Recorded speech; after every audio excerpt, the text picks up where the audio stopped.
मगर कम से कम तुम तो समझो, क्या तुम उस वक्त उठोगे जब तुम्हारे घर में तुम्हारा भाई जलेगा? क्या तुम उस वक्त उठोगे जब तुम्हारे सामने जली हुई लाशें आएंगी?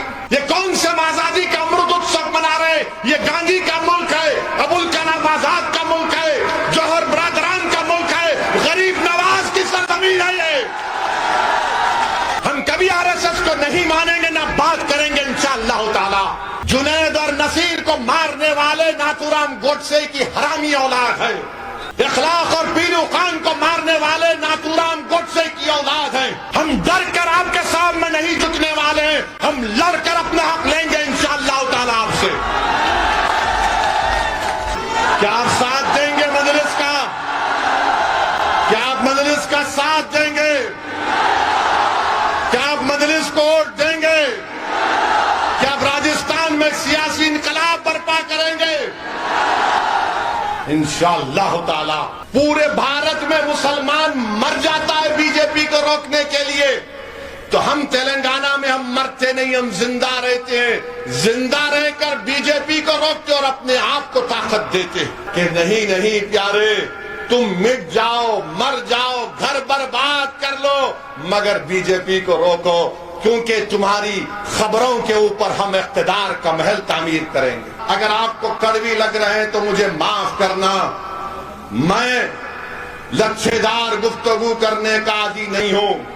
अल्लाह ने मुझे जब खड़ा किया है बोलने के लिए, तो भारत का पार्लियामेंट हो या फिर टोंक की सरजमीन हो, भारत की पार्लियामेंट में अगर बीजेपी के 300 एमपियों के सामने खड़े होकर अगर मैं कहता हूं कि भाजपा भारत के मुसलमानों पर जुल्म कर रही है, तो खड़े होकर कहता हूं कि बगैर किसी से डरे, क्योंकि मेरा ये बुनियादी हक है संविधान के तहत। जब हैदराबाद से निकलकर असदुद्दीन ओवैसी भरतपुर जा सकता है, तो क्या जयपुर से और टोंक से निकलकर सचिन पायलट और अशोक गहलोत नहीं जा सकते जुनैद और नसीर के घर को?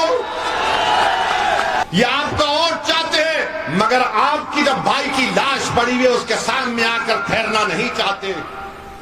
आपका और चाहते हैं, मगर मेरे भाई की बेटे की खबर पर जाकर फूल नहीं चढ़ाना चाहते। ये आपकी हकीकत है, बता रहा हूं मैं आपको। अरे जहालत का मुकाबला इल्म से होता है, अंधेरे का मुकाबला रोशनी से होता है, जुल्म का मुकाबला ताकत से होता है। तुम सिर्फ थाली मारकर घर में जाकर सो नहीं जाना। आपके बाहर इंसान के जान की कोई कीमत नहीं हो सकती। किसी माँ से पूछो, किसी बाप से पूछो, किसी भाई से पूछो, किसी बेटे से पूछो, किसी बेटी से पूछो कि बताओ तुम्हारे बाप और बेटे और भाई की जान की कीमत क्या है, तो बोलेगा कि तू सारी दुनिया रख ले, मुझे इसकी जान दे दे। और हम भारत के प्रधानमंत्री के बारे में बोले बगैर अपना भाषण खत्म नहीं कर सकते। मित्रों के बारे में तो बोलना ही पड़ेगा।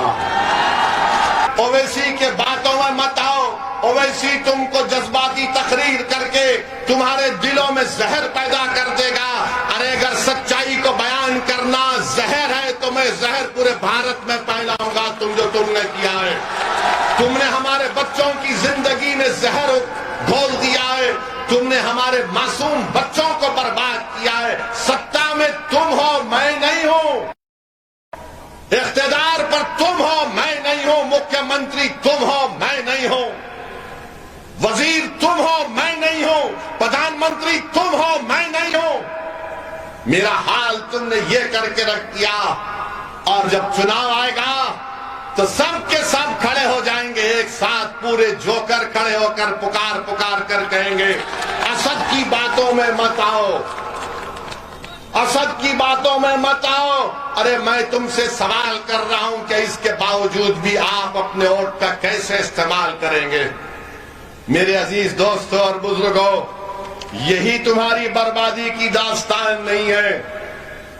आज राजस्थान में करीब 10% मुसलमानों की आबादी है, और जब मैंने आज से 6 महीने पहले जयपुर को आकर प्रेस कॉन्फ्रेंस में मुख्यमंत्री अशोक गहलोत के इस पर तनकीद की थी कि उन्होंने अक़लियतों के लिए, माइनॉरिटीज के लिए खाली 98 करोड़ दिए, कैसे दिए, कितना कम क्यों दिए, तो अशोक गहलोत को थोड़ी शर्मिंदगी हुई शायद, उन्होंने बजट को बढ़ाकर 480 करोड़ रुपए किया।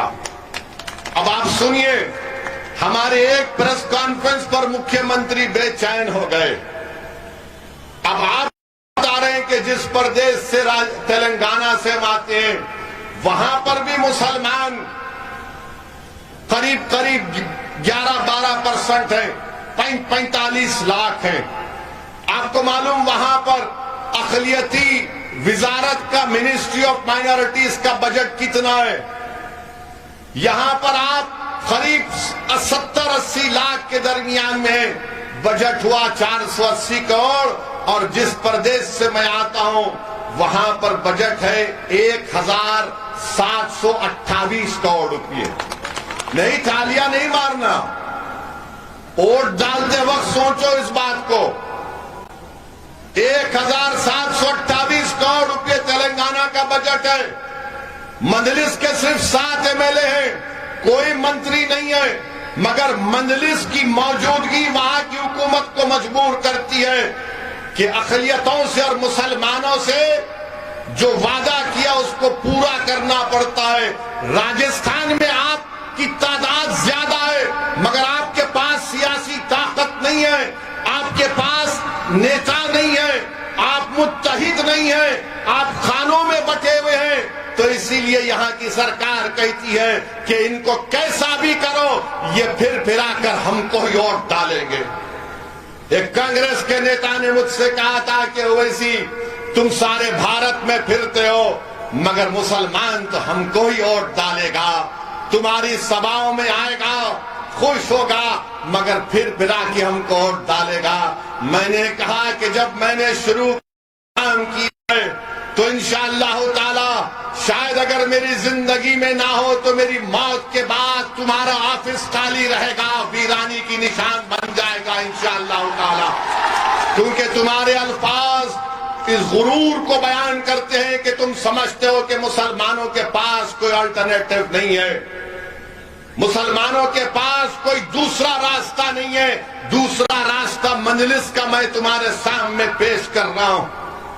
आओ नौजवानों, आओ बुजुर्गों, आओ मेरी मां और बहनों, मजलिस को मजबूत करो तो आपकी अहमियत बढ़ेगी, आपके वोट की अहमियत बढ़ेगी। आप बताइए कि 480 करोड़ यहां पर दिए जाते और बमुश्किल इसमें से भी आधे पैसे नहीं खर्च होंगे। तेलंगाना में 1728 करोड़ रुपए माइनॉरिटीज का बजट है। और फिर अशोक गहलोत ने ऐलान किया, मैं देख रहा था बजट के डॉक्यूमेंट को, क्या कहा उन्होंने इस साल के बजट में कि मैं 3 माइनॉरिटी रेजिडेंशियल स्कूल्स बच्चों के लिए बनाऊंगा, 6 रेजिडेंशियल स्कूल्स बच्चे और बच्चियों के लिए बनाऊंगा, 6 माइनॉरिटी बच्चियों के हॉस्टल बनाऊंगा और 8 गर्ल्स एंड बॉयज के हॉस्टल बनाऊंगा 125 करोड़ रुपए के। अब यहां से कोई कांग्रेसी मेरी बात सुनेगा तो बोलेगा ओवैसी तुमने क्या किया तेलंगाना में। मैं तेलंगाना का मुख्यमंत्री नहीं हूं, याद रखो, ना मैं मेरा कोई एमएलए मंत्री है। तेलंगाना में मजलिस ने क्या किया, मजलिस ने वहां की सरकार को मजबूर किया और वहां पर 204 रेजिडेंशियल स्कूल हमने कायम किए। गवर्नमेंट के 204 रेजिडेंशियल स्कूल में 60,000 मुस्लिम बच्चे और बच्चियां 6ठी जमात से 12वीं जमात तक फ्री में पढ़ती है। खाना सरकार का, कपड़ा सरकार का, बच्चियों का अलहदा स्कूल, उसी में अलहदा हॉस्टल, बच्चों का अलहदा स्कूल और अलहदा हॉस्टल। इसको बोलते हैं सियासी ताकत, इसको बोलते हैं इत्तेहाद। आप भी कर सकते हैं, ये मेरे पास कोई जादू की छड़ी नहीं है। जादूगर तो ये लोग हैं जो जादू करके आपका वोट हासिल कर लेते हैं, मगर आपको बयान कर रहा हूं। बताइए, आज आप बजट में कहते हैं हमने कर दिखाया। क्या कह रहे हैं कि 3 रेजिडेंशियल स्कूल बच्चों के बनाएंगे। तेलंगाना में 204 हैं, मजलिस के सिर्फ 7 एमएलए हैं। अगर यहां पर तुम्हारे मजलिस के 7 एमएलए जीत जाएंगे तो मैं वादा कर रहा हूं इंशाअल्लाह ताला 5 साल में कम से कम 20,000 मुसलमान बच्चे और बच्चियां गवर्नमेंट के स्कूलों में पढ़ेंगे, तालीम याफ्ता बनेंगे और देश को, राजस्थान को मजबूत करेंगे। मगर यहां पर मुख्यमंत्री कांग्रेस के बड़ा बड़ा ऐलान कर रहे कि मैं ऐसा किया। अच्छा, इनसे ये पूछना चाहते हैं हम, पिछले साल आपने ऐलान किया था, पिछले साल के बजट में सचिन पायलट यहां के आपके एमएलए हैं और गहलोत साहब मुख्यमंत्री हैं, आपने कहा था कि 7 रेजिडेंशियल स्कूल बनाए जाएंगे, चूरू, सवाई में, सवाई माधोपुर में, नागौर में, अलवर में, जैसलमेर में 180 करोड़ की लागत से। अरे वो जमीन दिखा दो मुझे जहां पर काम शुरू होने वाला है, वो जमीन दिखा दो मुझे जहां पर काम तुम शुरू करने वाले थे। कितना झूठ बोलोगे मुसलमानों को, कितना झूठ बोलोगे मुसलमानों को। और फिर क्या ऐलान किया गया था? ऐलान ये भी किया गया था कि 3 बच्चियों के हॉस्टल बनाए जाएंगे गंगानगर में, भिलवाड़ा में, अजमेर में, बच्चों के लिए नागौर में, सवाई माधोपुर में, भरतपुर में, अलवर में 20 करोड़ से बनाए जाए। कहां बना रहे हो? जमीन बता दो हमको, बताओ कहां पर है। मदरसों में 500 मदरसों में स्मार्ट क्लासरूम बनाया जाएगा, कहां बनाया आपने? मेरे अजीज दोस्तों और बुजुर्गों, इसीलिए हम आपसे कह रहे हैं कि मजलिस को मजबूत करिए। मजलिस इत्तेहादुल मुस्लिमीन आपकी जमात है। अगर आप मजलिस को मजबूत नहीं करेंगे तो याद रखिए आपका इसी तरह एक्सप्लॉयटेशन होगा, इसी तरह आपका इस्तेसाल किया जाएगा। इस इस्तेसाल से बचिए। यकीनन बीजेपी को हराना, कौन नहीं चाहता कि बीजेपी को हराए? हराइए यकीनन बीजेपी को, हम भी साथ हैं। क्या तेलंगाना में 2014 का पार्लियामेंट इलेक्शन, 2019-18 का असेंबली और का इलेक्शन हुआ, क्या हमने बीजेपी को वहां पर नहीं रोका? कैसे रोका हमने तेलंगाना में बीजेपी को? 2014 के असेंबली के इलेक्शन में रोका, विधानसभा के 2018 में रोका और इंशाअल्लाह 2023 में भी रोकेंगे। मगर रोकते कैसा हमें सुनो आप, कैसा रोकते? पूरे भारत में मुसलमान मर जाता है बीजेपी को रोकने के लिए, तो हम तेलंगाना में हम मरते नहीं, हम जिंदा रहते हैं। जिंदा रहकर बीजेपी को रोकते और अपने आप को ताकत देते। 7 एमएलए जीतते हैं और फिर बीजेपी को रोकते भी हैं। मगर यहां पर क्या होता है कि नहीं नहीं प्यारे, तुम मिट जाओ, मर जाओ, घर बर्बाद कर लो, मगर बीजेपी को रोको, क्योंकि तुम्हारी खबरों के ऊपर हम इख्तिदार का महल तामीर करेंगे। यही तो हो रहा है ना। हमारे ख्वाबों को चूकनाचूर करके कांग्रेस अपने इख्तिदार का महल तामीर करती है। हमारे बच्चों के मुस्तकबिल को बर्बाद करके इख्तिदार पर आते हैं। हमारे बच्चों को जेल में डालकर मुख्यमंत्री और वजीर बन जाते हैं। मुस्लिम इलाकों को पसमानदा रखकर अपने इख्तिदार की महलों को चमकाया जाता है। मेरे अजीज दोस्तों और बुजुर्गों, मेरे गयूर नौजवानों, मेरी जबान से निकलने वाले अल्फाज अगर आपको कड़वी लग रहे हैं तो मुझे माफ करना।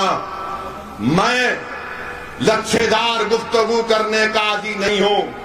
अल्लाह ने मुझे जब खड़ा किया है बोलने के लिए, तो भारत का पार्लियामेंट हो या फिर टोंक की सरजमीन हो, भारत की पार्लियामेंट में अगर बीजेपी के 300 एमपियों के सामने खड़े होकर अगर मैं कहता हूं कि भाजपा भारत के मुसलमानों पर जुल्म कर रही है, तो खड़े होकर कहता हूं कि बगैर किसी से डरे, क्योंकि मेरा ये बुनियादी हक है संविधान के तहत। आज हमने देखा कि भरतपुर में जुनैद और नासिर को मार दिया गया। कितने एमएलए जबान खोलकर बोले, कितने एमएलए खुलकर मजम्मत किए। जब हैदराबाद से निकलकर असदुद्दीन ओवैसी भरतपुर जा सकता है, तो क्या जयपुर से और टोंक से निकलकर सचिन पायलट और अशोक गहलोत नहीं जा सकते जुनैद और नसीर के घर को? डरते हैं। अगर जाएंगे मुसलमानों के साथ हिंदू भाइयों का वोट नहीं मिलेगा। ये सच्चाई है, याद रखो आप। ये आपका वोट चाहते हैं, मगर आपकी जब भाई की लाश पड़ी हुई है उसके सामने आकर ठहरना नहीं चाहते। आपका वोट चाहते हैं, मगर मेरे भाई की बेटे की खबर पर जाकर फूल नहीं चढ़ाना चाहते। ये आपकी हकीकत है, बता रहा हूं मैं आपको। और फिर आपके यहां के विधायक साहब सचिन साहब ने क्या बयान दिया, दोषियों को सजा मिलनी चाहिए। अरे ये तो 70 साल से बोला जा रहा है सचिन साहब, दोषियों को सजा मिलनी चाहिए। अरे दोषी को सजा नहीं मिलती, हमको सजा मिलती है। हमारे बेटे मर जाते, जेल को हम बाप जाता है। हमारी बेटी की मुस्तकबिल को बर्बाद कर दिया जाता है, हमारा घर वीरान हो जाता है, सजा हमको मिलती है। क्यों सचिन साहब, आप जुनैद और नासिर का नाम नहीं ले सकते थे? आप नहीं कह सकते थे कि नाम निहाद गौ रक्षक हैं जो जुल्म कर रहे मेवाती मुसलमानों पर, क्या ये भारत के शहरी नहीं है? आखिर क्यों डरते हैं आप लोग? अरे बीजेपी को अगर हराना है तो आइडियोलॉजी पर हराना पड़ेगा। अंधेरे का मुकाबला अंधेरे से हो सकता है क्या, बताओ? जहालत का मुकाबला जहालत से होगा, जुल्म का मुकाबला जुल्म से होगा। अरे जहालत का मुकाबला इल्म से होता है, अंधेरे का मुकाबला रोशनी से होता है, जुल्म का मुकाबला ताकत से होता है। तुम सिर्फ थाली मारकर घर में जाकर सो नहीं जाना। अब के बार अपने माँ बाप को समझाओ, अपने महल्ले के बुजुर्गों को समझाओ, अपने दोस्तों को समझाओ कि एक दीवाना आकर हमको सच्चाई बयान करके गया था। आज आप देखो कि जुनैद और नसीर को बेदर्दी से मारा गया, उसकी दास्तान तो बयान करूंगा मैं मुख्यमंत्री से और यहाँ के विधायक से पूछना चाहता हूं। सचिन पायलट साहब गुज्जर है ना? है ना? गुज्जर है। मैं जो गुज्जरों के नेता अभी इस दुनिया में नहीं है, मैं उनको सलाम करता हूं, किरोड़ी सिंह बैंसला साहब को। उन्होंने गुज्जरों के लिए जो काम किया, उन्होंने गुज्जरों को एक मुकाम दिया, एक इज्जत दी, उनको ताकत दी। मगर आप मुसलमान क्या कर रहे हैं? मस्जिद में तो कंधे से कंधा मिलाकर नमाजें तो अदा कर लेते हो, मगर जब मस्जिद से बाहर निकलते हो तो तुम इंतशार की कैफियत में मुब्तला हो जाते हो। जो हय्या अलल सलाह हय्या अलल फलाह की सदाएं सुनकर अपने सरों को अल्लाह की बारगाह में झुकाते हो, पेशानियों को झुकाते हो, दुरूद और सलाम के नजराने रहमतुल्लिल आलमीन सल्लल्लाहु अलैहि वसल्लम पर भेजते हो, और जब बाहर निकलते हो तो फिर तुम इंतशार का शिकार क्यों होते हो? बताओ मुझे, बताओ मुझे, तुम क्यों इंतशार का शिकार हो जाते हो? क्या तुम्हारी दुआओं में ताकत नहीं रही? अरे तुम्हारी दुआओं में ताकत है। तुम दुआ करो और मैदान में निकल कर उन दुआओं को आजमाओ तो सही कभी कि या अल्लाह, मैंने तेरे सामने मेरी मुसीबत को बयान किया, अब मैं जुनैद और नसीर के हक के लिए लड़ूंगा, परवरदिगार मेरी मदद तो फरमा। तुम निकलोगे नहीं तो मदद कैसे आएगी? अगर तुम समझोगे कि सिर्फ दुआओं से काम हो जाएगा, नहीं। अगर दुआओं से काम होता तो रहमतुल्लिल आलमीन सल्लल्लाहु अलैहि वसल्लम ओहद के मैदान में अपने दंदाने मुबारक को शहीद नहीं कराते। मेरे अजीज दोस्तों और बुजुर्गों, अगर दुआओं से काम होता तो इमाम हुसैन एक जालिम के सामने अपनी गर्दन को नहीं कटाते, बल्कि अपनी पूरी आल को कुर्बान कर दिया हक की सरबुलंदी के लिए। इमाम हुसैन, लाखों सलाम इमाम हुसैन पर। बताओ फिर तुम आप और हम क्या कर रहे हैं? सोचो मेरे अजीज दोस्तों, बुजुर्गों, मेरे गयूर नौजवानों, मैं तो एक रियाकार, एक गुनाहगार मुसलमान हूं। मैं तो सिर्फ बयान कर रहा हूं कि आज आपको सोचना पड़ेगा।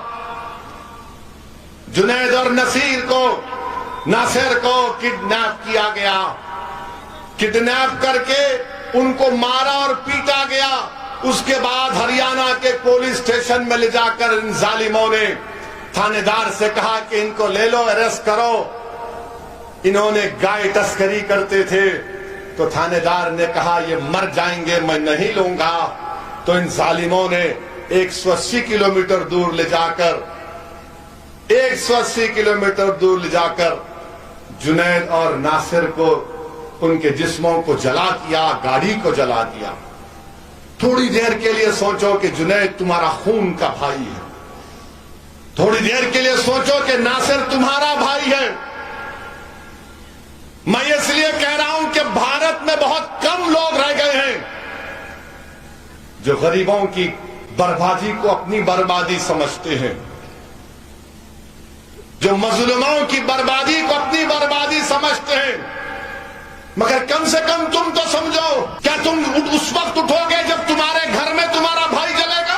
क्या तुम उस वक्त उठोगे जब तुम्हारे सामने जली हुई लाशें आएंगी? ये पूरे देश के लिए कह रहा हूं, ये सिर्फ मुसलमानों का मसला नहीं है, ये इंसानियत का मसला है, ये भारत के संविधान का मसला है, रूल ऑफ लॉ का मसला है। मैं देश के प्रधानमंत्री से कह रहा हूं कि G20 के आप प्रेसिडेंटशिप मुबारक हो, मगर ये कौन सी भारत में ये रिवाज बन चुका है कि बच्चों को किडनैप करके उनको पीट कर उनको जिंदा जला दिया जाता है। ये कौन से आजादी का अमृत उत्सव मना रहे? ये गांधी का मुल्क है, अबुल कलाम आजाद का मुल्क है, जौहर बरदरान का मुल्क है, गरीब नवाज की सरजमीन है ये। और आज आप ये हमको तोहफा दे रहे हैं, ये हमको तोहफा दे रहे हैं। मेरे अजीज दोस्तों और बुजुर्गों, क्या गुजरगी। कल हम घर गए थे जुनैद के, सुन रहा था, पुकार पुकार कर मुझसे और जमील से कह रहे थे कि जुनैद के 6 बच्चे नहीं, उसके भाई के बच्चे भी की बच्चों की औलाद की परवरिश जुनैद की थी, क्योंकि उसका बड़ा भाई का दिमागी तवाजुन ठीक नहीं है। जुनैद अपने बच्चों के साथ अपने भाई के बच्चों को भी पालता था। आज एक घर में एक आदमी के मौत से, उसको जिंदा जलाने से 13 बच्चे यतीम हो गए, 13 बच्चे यतीम हो गए। अरे अगर ये गांधी का मुल्क है, गौतम बुद्ध का मुल्क है, महावीर का मुल्क है, सुल्तान हिंद गरीब नवाज का मुल्क है, तो फिर कहां गई इंसानियत? ये कौन है ये शयातीन जो इंसानियत को खत्म करना चाहती है? मेरे अजीज दोस्तों और बुजुर्गों, आज आप देखते हैं क्या राजस्थान के मुख्यमंत्री ने ऐलान किया कि हम जुनैद और नासिर को 15-15 लाख देंगे। मुख्यमंत्री अशोक गहलोत साहब, जब आपके प्रदेश में भीलवाड़ा और उदयपुर में इस तरह का एक वाकया जो हम सब ने कंडेम किया था, तो आपकी सरकार ने 50 लाख और एक गवर्नमेंट की नौकरी दी थी। यहां पर भरतपुर में अगर होता है तो क्यों नहीं दे रहे हैं आप? आप तफरका कर रहे हैं, आप डिस्क्रिमिनेशन कर रहे हैं। कांग्रेस की सरकार तासुबियत का मुजाहरा कर रही है। मरने वाला तो मर गया, मगर मजहब के नाम पर 50 और 15 लाख कैसे खोते हैं? बताओ मुझे। बोलो जो कांग्रेस की तायीद करते हैं, सदियों से कर रहे, खानदान का कर रहे, बताओ ये कौन सा इंसाफ है? क्या जुनैद और नासिर की जिंदगी, उनकी जिंदगी कम थी क्या? बल्कि मेरा तो मानना यह है कि इंसान की जान की कोई कीमत नहीं हो सकती, इंसान के जान की कोई कीमत नहीं हो सकती। किसी माँ से पूछो, किसी बाप से पूछो, किसी भाई से पूछो, किसी बेटे से पूछो, किसी बेटी से पूछो कि बताओ तुम्हारे बाप और बेटे और भाई की जान की कीमत क्या है, तो बोलेगा कि तो सारी दुनिया रख ले, मुझे इसकी जान दे दे। मगर आज हम देख रहे हैं कि 15 लाख का ऐलान किया जाता है।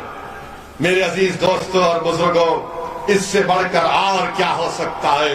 मैं आपसे कह रहा था, गुज्जरों के जो बहुत बड़े लीडर गुजरे, किरोड़ी सिंह बैंसला साहब, मैं उनको सलाम करता हूं, मगर आप बताओ, आज आप 10% हैं, उन्होंने गुज्जरों को रिजर्वेशन दिला दिया। उनके एक हुक्म पर, उनके एक फैसले पर लाखों गुज्जर निकलकर ट्रेन की पटरियों के पास आकर बैठ जाते, हाईवे पर बैठ जाते। और आपका हाल यह है कि चुनाव आता है तो हमको पुकार कर कहा जाता है ए जिंदगी और मौत का मामला है। हमारा मामला यह है कि अगर पुलिस एक लट जमीन पर मारती है तो पूरे के पूरे भाग, सन्नाटा हो जाता है। और ये किरोड़ी सिंह बैंसला ने गुज्जरों को इतनी ताकत दी कि निकल कर आओ और बैठ गए। बताओ क्या तुम अपने दरमियान से किसी नेता को बनाओगे या नहीं बनाओगे? क्या तुम किसी को अपना नेता बनाओगे या नहीं बनाओगे? बताओ मुझे। तुम में काबिलियत है, याद रखो अल्लाह ने तुमको बेइंतहा नेमतों से नवाजा है। तुमको अंदाजा भी नहीं है कि तुम्हारे सीनों में जो दौलत है, तुमको अंदाजा भी नहीं है कि तुम्हारे सीने में जो ताकत है, तुमको अंदाजा भी नहीं है कि अल्लाह ने तुमको कितनी नेमतों से नवाजा है। तुम सिर्फ अल्लाह की जात पर तवक्कल करो और एक अच्छा फैसला लो, वरना याद रखो जो इस्तेसाल, जो लूट, जो कमजोरियां 70 साल से पैदा हो गई वो कभी खत्म नहीं होगी। नौजवानों, तुम्हारे लिए ओवैसी लड़ रहा है। मेरा मुस्तकबिल नहीं है, मेरी जिंदगी का चिराग कभी भी गुल हो सकता है, हम सब जाएंगे इस दुनिया से। नौजवानों, तुम्हारे लिए लड़ाई लड़ रहे हैं, बेटियों तुम्हारे लिए लड़ाई लड़ रहे हैं। तुमको इसमें साथ देना पड़ेगा, अपने घर वालों को मनाना पड़ेगा। मेरे अजीज दोस्तों और बुजुर्गों, क्यों नहीं राजस्थान के 10% मुसलमानों को रिजर्वेशन मिलता है? क्यों नहीं दिया जाता बताओ आप? बल्कि कायम खानी लोगों को रिजर्वेशन मिलना चाहिए, मुस्लिम मिरासियों को मिलना चाहिए, मीर राना को मिलना चाहिए, बैती को मिलना चाहिए, बारूद मुसलमान को मिलना चाहिए, मियों मुसलमानों को मिलना चाहिए, मगन नायर मुसलमानों को मिलना चाहिए, दमामी मुसलमान बरादरी को मिलना चाहिए, लंगा दोदी मुसलमान बरादरी को मिलना चाहिए, नागरची बरादरी मुसलमानों को रिजर्वेशन मिलना चाहिए। क्यों नहीं देते अशोक गहलोत दोनों रिजर्वेशन? आपने एक PIL हाई कोर्ट में जवाब में सरकार ने कहा कि राजस्थान में 52% आबादी ओबीसी की है, तो मजलिस कांग्रेस के अशोक गहलोत से इस बात का डिमांड करती है कि 52% अगर रिजर्वेशन है उसको बढ़ाओ, आप बढ़ाओ उसको आप, और बढ़ाकर उसको 50% का ब्रीच क्रॉस कर सकते, आप ब्रीच करो उसको, मगर 10% मुस्लिम ओबीसी को दो, 10% मुसलमान ओबीसी को दो। हम चाहते हैं कि हमको भी हिस्सा मिले, हम चाहते हैं कि हमारा बेटा भी DM बने, हम चाहते हैं कि हमारा बेटा भी IPS ऑफिसर बने, हम चाहते हैं कि हमारी बेटियां डॉक्टर बने, हम चाहते हैं कि हमारे बच्चे पुलिस में आए, मगर रिजर्वेशन के बगैर कैसे आएंगे? ये कौन सा इंसाफ है बताओ आप कि मुसलमानों को, राजस्थान के ओबीसी मुसलमानों को रिजर्वेशन नहीं दिया जाता? आपको मालूम कि राजस्थान में 38% मुस्लिम नौजवान, जिसमें बच्ची और बच्चियां हैं, वो उनके पास नौकरी नहीं है, तालीम नहीं हासिल कर रहे, ना ट्रेनिंग। 38% राजस्थान के मुसलमानों, ये डेटा है मेरे पास। अगर कोई कांग्रेसी और भाजपाई कहेगा कि मैं नहीं मानता तो आ जाओ, मुकाम बताओ जयपुर में, मैं डेटा लेकर आता हूं, तुम 10 मिनट नहीं बैठ सकोगे मेरे सामने। और हम लोग एक सर्वे कराए हैं, रिपोर्ट आ चुकी है राजस्थान के मुसलमानों के बारे में, और इंशाअल्लाह ताला उसका हम अनकरीब में उस रिपोर्ट को जारी करेंगे ताकि भाजपा को और कांग्रेस को भी मालूम हो जाए। अच्छा, आपको मालूम कि बीजेपी और कांग्रेस ने गौ रक्षा पर कितने पैसे खर्चा किए, गौशालाओं पर और गौ रक्षा पर? इन दोनों सरकारों ने, इन दोनों ने 1511 करोड़ रुपए खर्चा किए, 1511 करोड़। और यहां पर हमारे मुसलमान बच्चों को स्कूल नहीं मिलता है, स्कूल नहीं मिलता है, और इतना खर्चा करने के बावजूद भी जुनैद और नासिर की मौत हो जाती। मेरे अजीज दोस्तों और बुजुर्गों, ये आपको उठना है। और हम भारत के प्रधानमंत्री के बारे में बोले बगैर अपना भाषण खत्म नहीं कर सकते। मित्रों के बारे में तो बोलना ही पड़ेगा। आज भारत में, राजस्थान में, देश के प्रदेश प्रदेश में भारत के प्रधानमंत्री और उनकी पार्टी बीजेपी और आरएसएस ने, और राजस्थान में कांग्रेस ने, या जिस प्रदेश में कांग्रेस की सरकार है, उन्होंने मुसलमानों का ये हाल करके रख दिया कि कांग्रेस वाले कहते हैं कि अगर तुम जिंदा हो तो हमारी वजह से, और बीजेपी आरएसएस कहती है कि जब तुम मर जाते हो तो तुम्हारे बच्चों की तदफीन अगर खबर बनती है तो हमारी वजह से। यानी जिंदा है तो इनके रहमो करम पर, और तदफीन हो रही है तो इनके रहमो करम पर। यह मजाक बनाकर रख दिया आपने, ये मजाक बनाकर रख दिया हमारा आपने। यही अशोक गहलोत है, पूछिए इनसे कि गुजरात को आए थे, एक बापू नगर विधानसभा में मंदलिस का एक कैंडिडेट था, रात के 12 बजे अशोक गहलोत उसको बुलाते, वो बेईमान निकला, उसने अपना ईमान बेच दिया 20-25 लाख पर। तो अशोक गहलोत नाइट सूट में उसको खंडवा पिला रहे, और नतीजा क्या निकला? अशोक गहलोत ने खंडवा पिलाया, मगर अल्लाह ने उसको रुसवा किया, वो हार गया। कांग्रेस का कोई पटेल था, हार गया, मगर अशोक गहलोत क्या बोले? नहीं, ओवैसी की वजह से हार गया।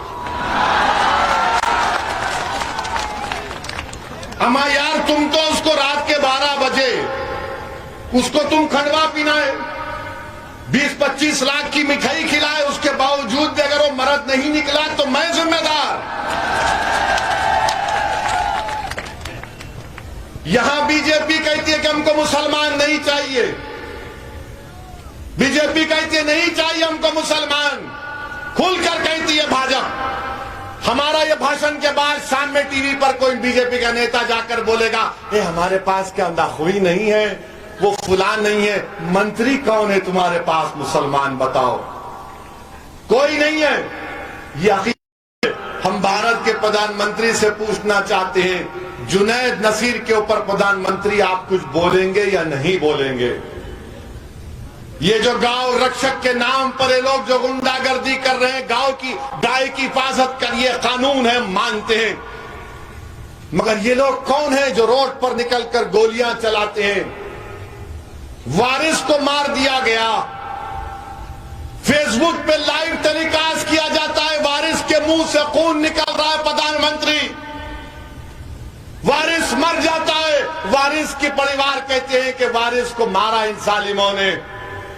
कासिम एक 12वीं क्लास का बच्चा गोली चलाता है, वो मलून जिसका नाम एफआईआर में आया। प्रधानमंत्री, क्या आप उस मलून को गिरफ्तार करवाएंगे जो हथियार लेकर फिरता है, बंदूकें लेकर फिरता है, हथियार लेकर फिरता है?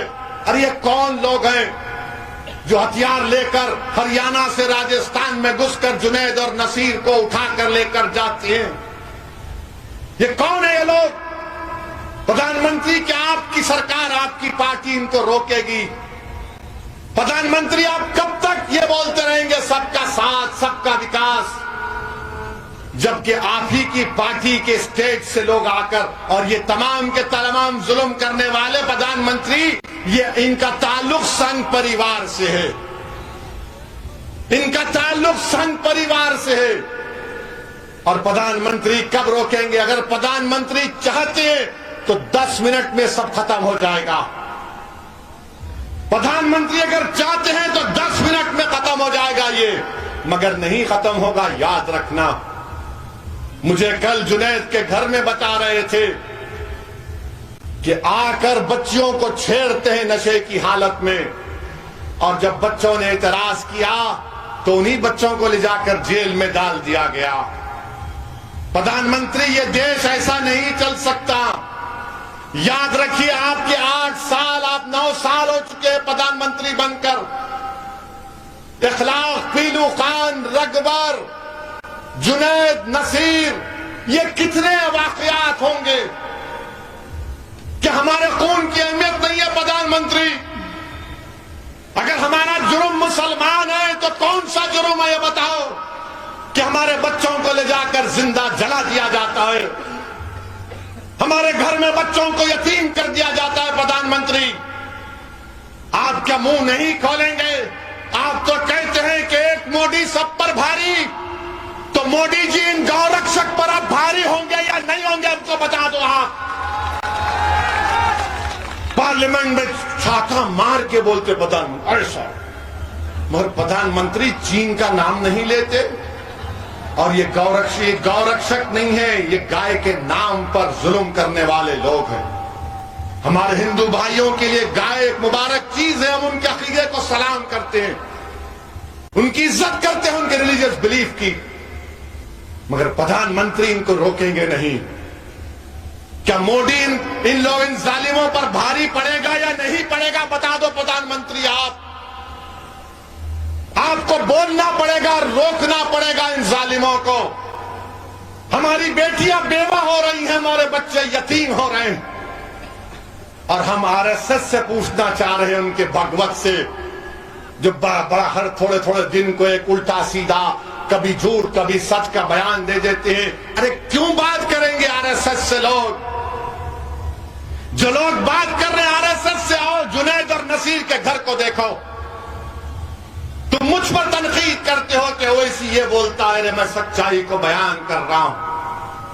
मेरे अजीज दोस्तों और बुजुर्गों, यही चंद गुजारिशात मुझे आप तक रखना था। हम भारत के प्रधानमंत्री को फिर से कह रहे हैं कि ये जो लोग हैं, ये जालिम लोग हैं। प्रधानमंत्री, अगर आप गांधी से मोहब्बत करते हैं, अगर आप गांधी से सच्ची मोहब्बत करते हैं, तो जिन्होंने जुनैद और नसीर को मारा प्रधानमंत्री, वो नाथूराम गोडसे की नाजायज हरामी औलाद है। प्रधानमंत्री, अगर आप गांधी से मोहब्बत करते हैं तो नाथूराम गोडसे की औलाद को रोको, इनको जेल में डालो। प्रधानमंत्री, ये जालिम लोग हैं, ये नाथूराम गोडसे की औलाद हैं। जुनैद और नसीर को मारने वाले नाथूराम गोडसे की हरामी औलाद है। इखलाक और पीनू खान को मारने वाले नाथूराम गोडसे की औलाद है। ये गांधी से नफरत करने वाले लोग हैं। हम आपको कहना चाह रहे हैं प्रधानमंत्री, आप मुसलमानों के भी प्रधानमंत्री है या नहीं, बता दो आप।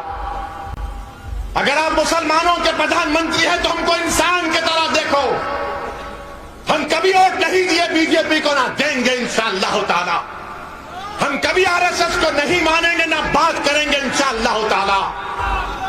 हम डर कर आपके सामने नहीं झुकने वाले हैं, हम लड़कर अपना हक लेंगे इंशाअल्लाह ताला आपसे।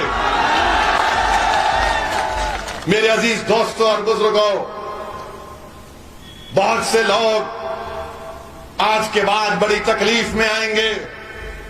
हम तो पायलट साहब से भी कहना चाह रहे हैं, पायलट साहब, मुझे लगता है कि आपका ख्वाब पूरा नहीं होगा। आपका ख्वाब तो पूरा नहीं होगा पायलट साहब, आप ऐसे ही फिरते रहेंगे।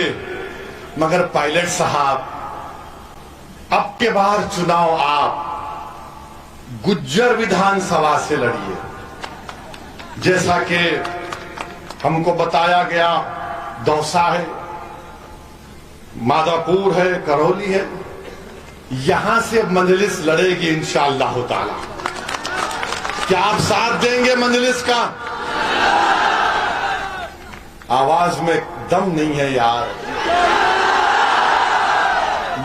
ऐसी आवाज निकालो कि अशोक गहलोत और सचिन पायलट और दिल्ली में मोदी तक पहुंच जाए कि राजस्थान में अब नया सियासी इंकलाब लिखा जाएगा। क्या आप साथ देंगे मजलिस का? क्या आप मजलिस का साथ देंगे? क्या आप मजलिस को वोट देंगे? क्या आप राजस्थान में सियासी इंकलाब बर्पा करेंगे इंशाअल्लाह ताला? क्या आप साथ देंगे मजलिस का? क्या आप मजलिस का साथ देंगे? क्या आप मजलिस को वोट देंगे? क्या आप राजस्थान में सियासी इंकलाब बर्पा करेंगे इंशाअल्लाह ताला?